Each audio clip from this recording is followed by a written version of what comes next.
Bonjour à tous, ici Piero San Giorgio, c'est l'heure du café. Aujourd'hui, je réponds à une des questions sponsorisées. Vous savez que vous pouvez sponsoriser une question. Ce n'est pas que les questions que vous me posez coûtent 50 euros ou 50 dollars que vous pouvez sponsoriser par PayPal ou par Patreon.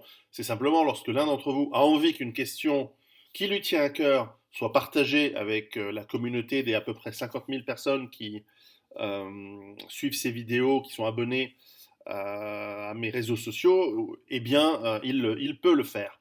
Alors, aujourd'hui, nous avons une question d'un que je vais vous lire. Je vais enlever les données personnelles. Voici ma question du mois. Compte tenu des infos que vous avez et votre analyse de la situation, comment aborderiez-vous les agriculteurs de votre village pour les motiver à planter des légumes plutôt que des céréales et autres plantes fourragères, surtout lorsque ces braves gars ont eu la tête farcie de ces depuis plus de 60 ans. Gouverner, c'est prévoir, mais vous avez tout à fait raison de dire que c'est maintenant que les cultures de cet été se préparent. Je n'ai pas envie de devoir gérer l'irascibilité de mes concitoyens imprévoyants. Si leurs parents ou grands-parents avaient des chais pleins de conserves, jambon et confitures, pas sûr qu'aujourd'hui les placards le soient aussi. Par avance, merci pour vos réponses et merci pour tout le travail que vous nous avez déjà fourni, bien des choses que j'ai mis en œuvre à titre personnel. Élu de mon village d'un peu plus de 1000 âmes, au fond de trois petits points de suspension. Alors, ah oui, il y avait un petit PS, bienvenue au club des morphales, stressés, adeptes de la poignée de noix de pécan du Brésil ou d'ailleurs englouti goulûment, effectivement. D'ailleurs, je viens de prendre une petite cuillère de fragments de noix enrobés de miel. C'est à la fois bon et pour la santé, et effectivement, ça me donne un peu d'énergie. Alors, euh, c'est une excellente question, c'est une question très, très importante. Pour ceux qui ne connaîtraient pas, il y a 10 ans, j'ai écrit sur ce concept de base autonome durable, eh bien, la vie plutôt en milieu rural qu'en ville nécessite des bons rapports de voisinage. C'est la grande partie 6 du livre, le lien social, qui en parle. Et dans celle-ci, dans les rapports avec les gens du coin, forcément avec des gens qui, puisque vous êtes à la campagne, dans ce cas-là, qui s'occupent de la production de nourriture. Et c'est vrai que l'agriculture intensive du dernier siècle, si on veut, et surtout de l'après-guerre, a, a encouragé un grand nombre de paysans, d'agriculteurs, à faire de l'agriculture de masse, industrielle, euh, mécanisée bien sûr, et beaucoup céréalière et fourragère, parce que la consommation de viande a explosé, et probablement surexplosé pendant cette période. Nous consommons trop de viande, et nous consommons surtout trop de produits laitiers, trop de viande bovine, trop de viande porcine. C'est un fait, et elle est de moins en moins bonne qualité en moyenne. Il y a toujours des très très bonnes qualités, il y a toujours des fermes qui soignent leurs animaux, qui les élèvent dignement.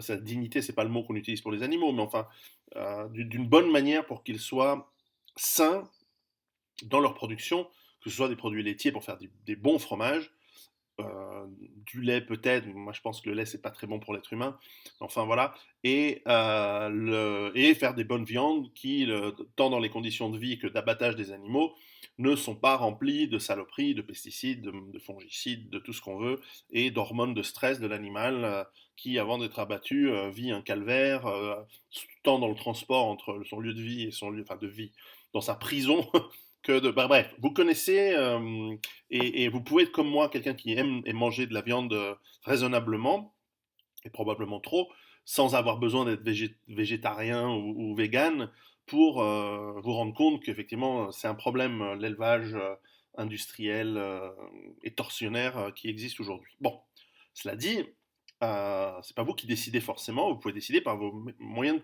par votre consommation. On est d'accord. J'ai déjà fait des vidéos sur le fait de faut-il manger de la viande et l'élevage des animaux, etc. Il y a déjà de nombreuses années.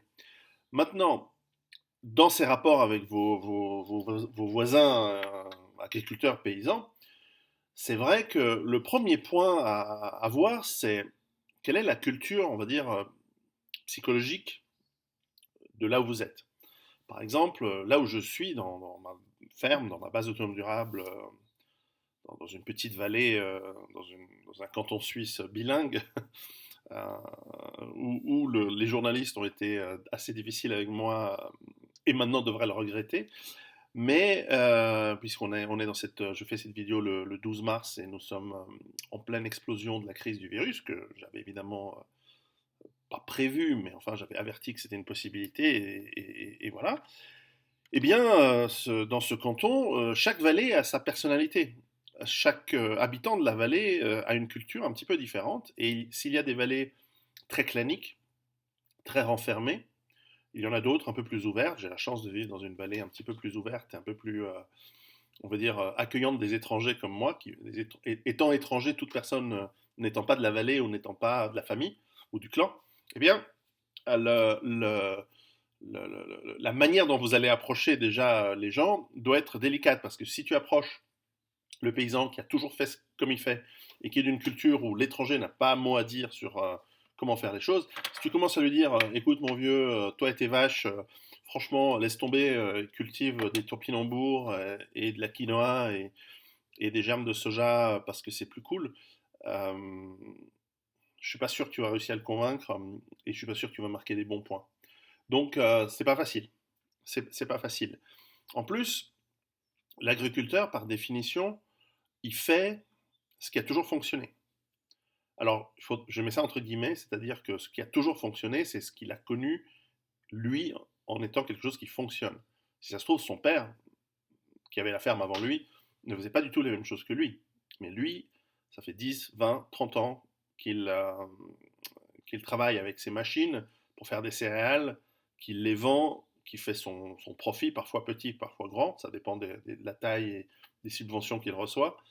Euh, Pourquoi changer et qui c'est ce mec qui vient nous les briser en nous proposant autre chose?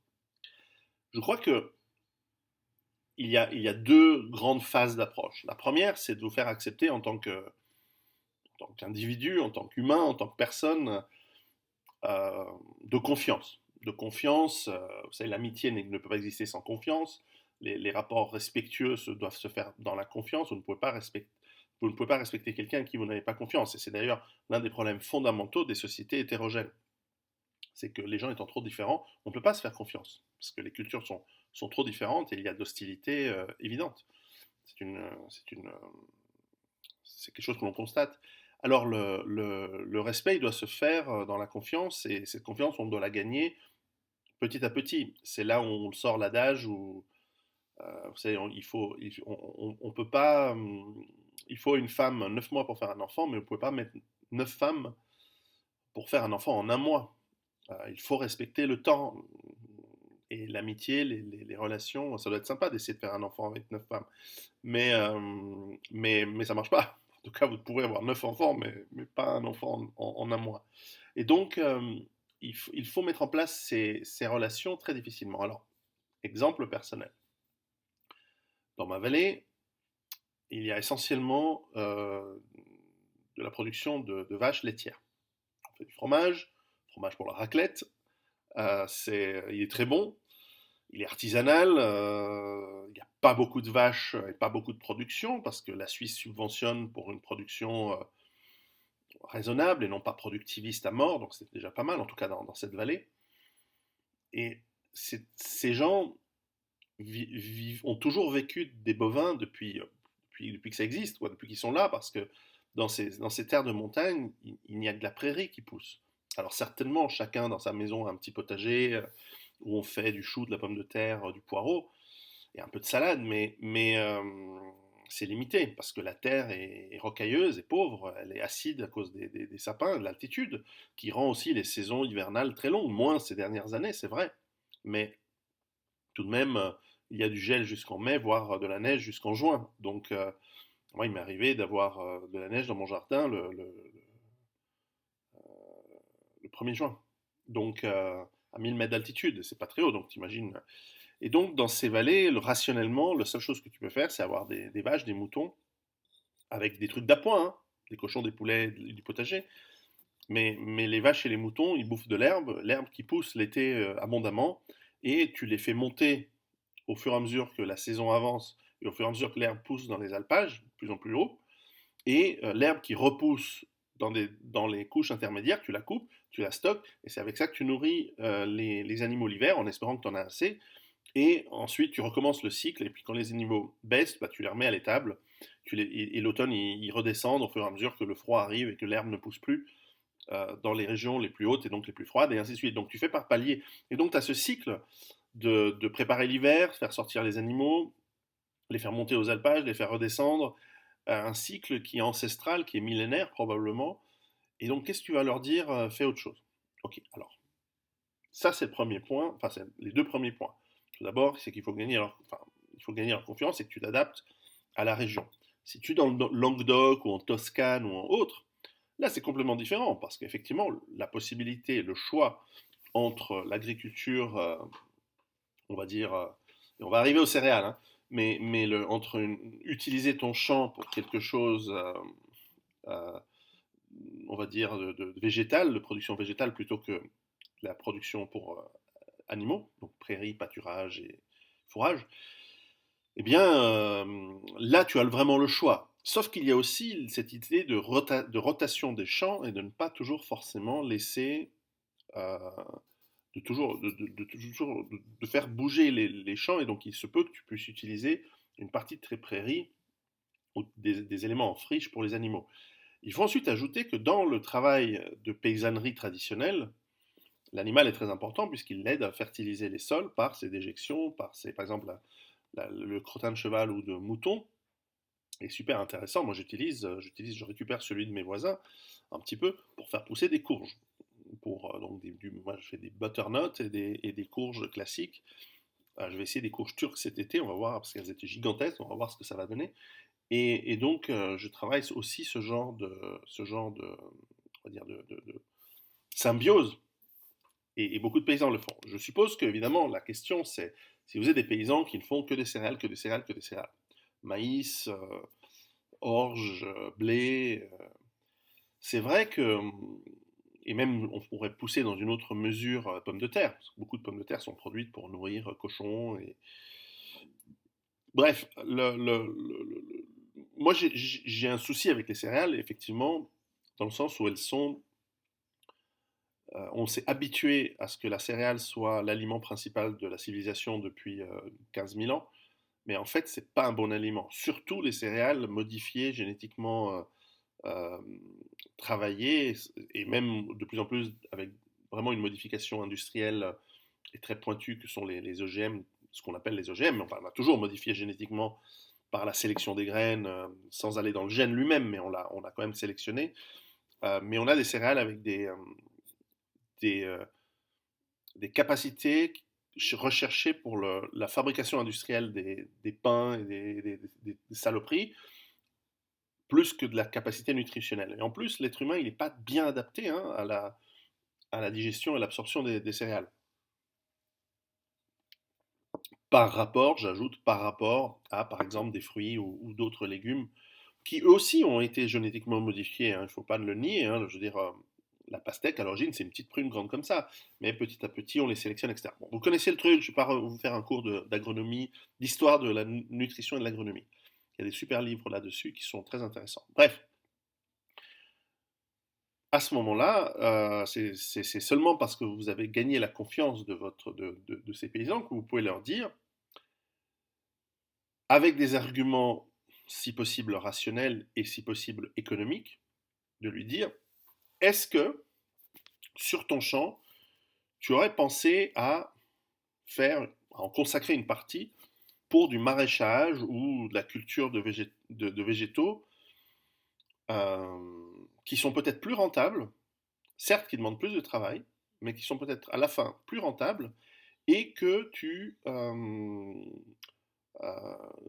dédies à un marché local. Donc là, il ne s'agit plus de fournir les grands acheteurs et fournisseurs des grandes multinationales avec des tonnes de blé. Tu leur fourniras quand même des tonnes de blé au début, mais tu prends une partie de tes terres et tu dis, voilà, je vais faire du maraîchage. Alors, est-ce que tu sais le faire toi-même? Probablement pas. Est-ce que tu veux embaucher des petits jeunes qui en veulent et qui pourraient être logés et travailler pour toi, ou alors tu les prends comme métier, tu leur dis, voilà, vous me payez tant par an pour ce terrain, mais vous avez votre AMAP pour vous, vous montez votre truc, vous faites, ça peut être un type, hein, c'est pas obligé d'être une ZAD avec 50 mecs, vous faites votre petit lopin de terre et vous pouvez même imaginer de faire travailler, ça c'est quelque chose que je suis en train de faire chez moi, c'est-à-dire d'aller voir le village entier en disant, voilà, on aimerait tous avoir un panier de légumes sympa toutes les semaines quand ils sont là, avec des radis au printemps, avec de la salade, de la roquette, de la dent de lion, comme on appelle ça, chaque pays a un petit peu un nom différent. Ensuite les panais, les différents types de céleri, au fur et à mesure, puis en fin d'été, parce qu'on est à la montagne, les courgettes, peut-être des tomates pour ceux qui ont réussi. Enfin, ce serait sympa d'avoir un panier. Donc, et si on se mettait ensemble pour financer soit l'achat, soit la location d'un terrain peut-être plus bas dans la vallée, et qu'on ne laisse pas pour le fourrage, pour faire pour les moutons, pour les vaches, et on fait travailler des jeunes, il y en a des jeunes qui ont envie de se lancer dans cette aventure, et qui vont faire sur ce terrain, en utilisant diverses techniques, ça peut être la permaculture, ça peut être autre chose, etc., et qui vont essayer de faire des bons légumes, et qui vont nous payer sous forme de produits frais, réguliers, ça peut être le loyer en fait du terrain, et d'autres, enfin tout ça, ça se négocie, et ou le revendre sur les marchés locaux, parce que les gens commencent à être sensibles à avoir de la nourriture locale, de qualité, saisonnière. Et donc ça, c'est une approche intéressante. Après, si tu me dis quelles sont les techniques psychologiques pour approcher les gens, ça c'est difficile à dire, parce que ça dépend de ton tempérament, de tempérament de ton interlocuteur. Et je dirais que l'important, c'est de baser la confiance. La confiance, chez l'être humain, lorsqu'on approche des gens qu'on ne connaît pas, généralement, elle se construit avec le sourire, avec une approche ouverte, avec d'abord une gestuelle d'ailleurs d'ouverture. Donc c'est bien pour ça qu'on montre les paumes hein, quand on approche les gens, qu'on sourit, qu'on qu'on a les yeux grands ouverts. On n'approche pas les gens comme ça. Voilà, on approche tranquille. Et avec le don, le cadeau, une bouteille de vin, un petit truc, c'est toujours quelque chose qui fluidifie les rapports. Ça ne veut pas dire qu'on achète les gens, c'est pas possible. Du moins, normalement pas tellement à la campagne. Mais ça fluidifie. Moi, je sais que j'ai des stocks d'alcool impressionnants pour pouvoir faire des cadeaux. Et c'est vrai que j'en fais régulièrement lors des fêtes, lors des visites, à la fin de l'année, pour Noël. En fait, c'est plutôt Noël. Le Valais est assez catholique. Et donc, à Noël, c'est le petit cadeau, le gâteau, la bouteille de vin ou la bouteille d'alcool. Ou quand je reviens de voyage, pour mes voisins immédiats, j'essaie de prendre un petit peu d'alcool d'autres pays. Ça leur fait toujours plaisir et ça fluidifie les liens. Et donc, une fois qu'on crée cette confiance, ensuite on peut amener le truc. On dit, tu sais, regarde, j'ai lu cet article, tel et tel truc, c'est pas mal. Alors il faut faire gaffe parce que souvent, moi ça m'est arrivé, tu leur montres un article d'un journal de la ville qui dit ah oui, la permaculture, super efficace et tout. Puis le mec te regarde d'un air narquois et te dit mais attends, moi, encore une fois, on revient, je fais ça depuis toujours, ça marchera jamais ce genre de truc. Il n'y a rien qui va repousser d'une année à l'autre. On doit toujours à chaque fois semer, ressemer, ressemer, parce qu'il fait trop froid l'hiver. Ah, eh ben, probablement il a raison. Et c'est vrai que dans ma ferme, la seule chose que j'arrive encore à avoir d'une année sur l'autre, c'est de la menthe, que je réfléchisse. J'ai les arbres fruitiers, les pommiers, les poiriers. Alors, on va voir les cerisiers, j'ai planté des cerisiers, on va voir si ils ont bien pris. Mon tilleul est mort, on a mis autre chose. Les kiwis ils sont morts, on va mettre une autre plante grimpante. C'est trop, ils ont pas tenu le froid, ou j'ai pas eu de chance, c'est comme ça, ou je m'en suis mal occupé. En tout cas, qu'est-ce qui pousse d'une année sur l'autre? Non, tout le reste, les patates, les pois. Il m'est arrivé que des poireaux et des artichauts aient survécu d'une année à l'autre, mais en très petite quantité, donc je sais pas. Le jury est toujours en train de délibérer sur mes asperges. On verra bien cette année. Là, ça devrait être la saison maintenant. On va voir si elles sont en train de pousser. Je vais m'en occuper la semaine prochaine. Et évidemment, dans les arbres fruitiers, il y a myrtille, mûre, framboise, cassis. Euh, tout ça, ça marche bien. Tout le reste, je dois récolter les graines, des courgettes, des des rares tomates, tout ça je dois garder et regarder et ressemer l'année suivante. Courges. Et voilà, et je vous avoue que j'ai pas encore gardé des graines de poireaux et de choux. Pour l'instant, je les ai toujours récupérées et j'en ai toujours acheté. J'ai acheté des graines, mais j'en ai un bon stock, donc j'ai de quoi faire une rotation. Bref, c'est pas le sujet, mais c'est pas simple. Et donc, vous devez y aller petit à petit. Comme je dis, à mon avis, la meilleure méthode, c'est de proposer que des terrains soient mis en commun, fait gérer, fait cultiver par quelqu'un qui va être dédié, qui va s'en occuper. Alors évidemment, il faut faire le calcul que ces terrains soient suffisamment euh, puissent garantir une vie raisonnable et décente dès le départ, parce que on ne veut pas que les gens, vous savez, le métier d'agriculteur, il est trop peu payé par rapport à l'effort et par rapport à son utilité. Justement parce que tout le monde veut faire de la masse et du volume, alors que qui fait les petits légumes et les petits trucs plein de vitamines et plein de nutriments, etc. Bah, voilà, malheureusement, il n'y en a pas beaucoup. Et tout le reste vient des grandes serres d'Espagne, d'Italie, de Hollande, d'Afrique du Sud, du Kenya et du Chili, donc, ou du Chine. Donc, ouais, c'est pas comme ça qu'on doit faire l'agriculture. C'est pas comme ça qu'on voit la paysannerie. Et malheureusement, beaucoup de paysans sont morts avec leurs secrets de vieux fromages, de vieilles préparations d'animaux et voilà, de transformation de matières agricoles en produits culturels de grande richesse et de grande valeur. Mais, mais en revanche, il y a des bonnes nouvelles, hein. Il y a beaucoup de jeunes qui se lancent, qui reprennent, qui apprennent, qui redémarrent, et parfois même des grands groupes alimentaires, s'ils sont intelligents, qui se, qui se disent il faut qu'on soit présent dans la production locale et de qualité, parce que nous avons des gens, probablement des gens un peu fortunés, qui eux veulent de la qualité nutritionnelle et du goût, et ils veulent de la proximité, et ils veulent en plus consommer responsable, comme on dit. Et il n'y a pas que j'achète des trucs d'un orphelinat du Botswana. Je veux aussi faire vivre la paysannerie au bout de chez moi, parce que ça aussi c'est important. Sans elle, nos pays meurent. Donc c'est important. Donc voilà, je ne sais pas si c'est une question qui est très complexe, qui n'est pas simple, euh, mais cette approche par palier, par étape, gestion, par création de la confiance, et ensuite en utilisant des données, des faits, en disant regarde, ça peut être rentable et c'est comme ça. Peut-être que petit à petit, vous le changez. Quand, vous savez, l'agriculteur, quand il voit qu'il y a de l'argent à faire dans quelque chose, il va changer, hein. Il va changer ses habitudes, mais tant qu'il ne voit pas la nouvelle Mercedes avec... euh, non, ça va être très difficile de le faire changer. Mais ils sont pas débiles, hein. Ils savent où est l'intérêt et ils comprennent, hein, l'utilité de faire autre chose si c'est bon pour eux. Donc, allez-y tranquillement et puis aussi travailler avec les jeunes. Les jeunes générations ont une approche différente que le productivisme agricole, on va dire, d'après-guerre.